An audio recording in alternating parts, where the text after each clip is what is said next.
সেই ঘর, এই সেই খাট, বিছানার পাশে আছে পানের বাটা,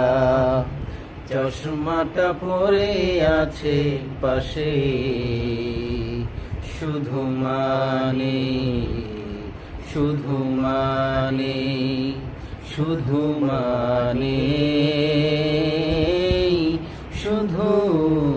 মানে দরজাটা খুলতে খেয়ে যাই ধোকা, মা বুঝি বলছে এলি নাকি খোকা। দরজাটা খুলতে খেয়ে যাই ধোকা, মা বুঝি বলছে